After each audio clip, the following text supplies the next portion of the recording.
What is up, guys? Win conditions are probably one of the most important aspects of climbing the ladder. It's really what can separate like two players of the same mechanical skill, but one will be a higher ranking. To put it short, it's like how to win a game, like going into game with a plan. Now I keep saying that maining one champion will let you climb quicker, right? And it's kind of part of why. There is one side where you learn their damage, their combos get easier to do, like the mechanical side, but another part is this, like you learn how to win with that champion, and you learn specifically what you need to do at different stages of the game to win. So if you think about Shaco, or Shaco, however you want to say it, he's always a pain to deal with, right? Because he has this set early game plan. You know he's probably going to invade you, he's already got that idea in his head of what he's going to do. That's why he's so dangerous. He's already thought about what he needs to do to get ahead and has a specific idea or focus when he goes into the game. Now win conditions isn't just specific to your champion, you can actually use it for the entire team comp, and that's ideally what you would do. And this process we'll look at is what LCS teams basically do when they make a new comp. They figure out what their strengths are, when in the game they spike, what their comp is good at, and what they need to do to win the game. Best example of this is actually Corki, and especially with the Korean teams. If you watched IEM, you would have seen this a lot, every time a Korean team picked Corki. So they play pretty passive at the start of the game. They tend to just farm, and as soon as Corki gets his Triforce, they will group, they'd fight and push down towers, because that is when their team comp suddenly has a massive surge in power. The best way to teach you this stuff is to show you examples of what a game plan or win conditions actually look like. And when you're doing this for your favorite champions, you'll realize that you actually know a lot of this stuff and you're doing it already, but it helps with the champions you don't play as much, or just to have a reference to go back to in game. So when I did the maining the champion video, I did a template and it actually went down really well. You guys said you used it a lot and it kind of gave you an idea of what you should be doing properly that you could take and do yourself. So I've done the same here. We're looking at 3 different stages of the game, and this is the easiest way to break your win conditions down. So early really refers to the lane phase. Basically mid game is going to refer to the end of the lane phase and the start of when you're grouping, and late game is going to be grouping and objectives, so like team fights. The other thing that I haven't actually mentioned that is good about doing this is it really helps you when you get behind, because you know your limits and you know what your focus is and how you want to win, so you have a specific idea of what you can actually do when you get behind, and you can still win those games. Okay, so we're going to go over 2 champions from the top lane, and we're going to go over 2 champions from the mid lane as well. And these 2 champions are completely different in their win conditions, so you can kind of see the contrast between champions.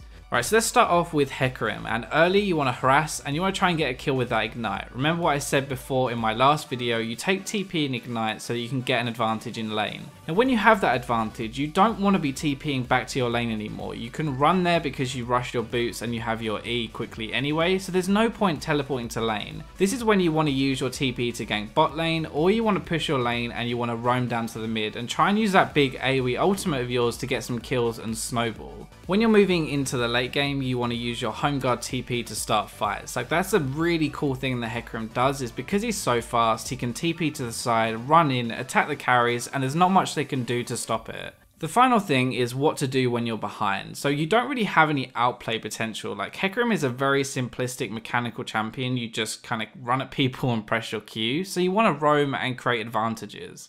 Now if we look at another top champion in Jax, early game you want to trade when your E is up, otherwise you just farm until 6. Jax isn't really an early powerhouse like Hecarim, so you want to adjust your playstyle. At level 6 though, there aren't really too many people who can actually outtrade you if you do it properly, so you auto attack minions twice and then you auto them for the empowered hit and trade. Jax is interesting as well, and the reason I picked him is because you have a choice here in the mid game. You either build to split push or you build to team fight. So if you want a team fight, you get your Triforce and then you go tanky so that you can actually withstand the enemy carries. Otherwise you want to build split push, which is like Triforce, Bathe the Ruin King for great one-on-one potential. Late game you want to push your side lanes and take towers, TP to fights when they happen, or if you're left alone just take the enemy nexus. Jax pushes really hard and it forces teams to choose whether to go to him and stop them and give up something for the rest of your team, or focus on your team and give up something for you. Now when you get behind on Jax, it's actually a complete opposite of Hecarim. You don't need to panic, you'll just farm, you'll get to a point where you'll win 1v1 eventually anyway, and you do outscale pretty much everyone, so you don't really need to roam and make plays, you just want to sit there and catch back up.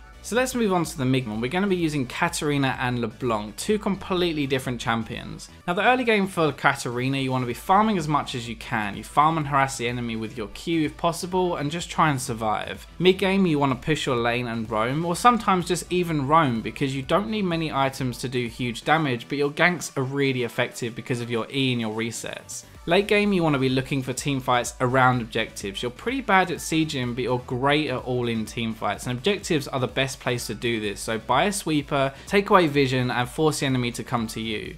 If you get behind on Katarina, you just want to roam even more, because as I said, you don't need many items to do damage, so you can still be effective at ganking, but you can't really do anything in your own lane. So now going from Katarina, who is kind of a passive laner, to LeBlanc, who is a really aggressive laner. Early game you want to be auto-attacking the wave as much as possible so it doesn't get under your tower, and then harass with your Q and W and look for kills. Mid game your job is to be killing people. This is where you really spike and where you're strongest. You either want to push and roam, or you want to freeze and kill your opponent. Late game you'll be looking for picks. You're not really great in a full 5-on-5 like Katarina unless you're really fed. So you're really looking to push advantages early, control objectives like Dragon and Baron, and get towers. You don't really have the best late game until it's really super late and everyone has 6 items. The what to do when behind for LeBlanc is actually similar to Katarina. You have a good amount of damage, so you just want to roam and try and kill people. The difference here though is with LeBlanc you won't be doing that great late game, so you want to be snowballing as hard as possible, whereas Katarina can kind of just take it easy and farm and roam at the same time, and she doesn't have to worry about snowballing as hard.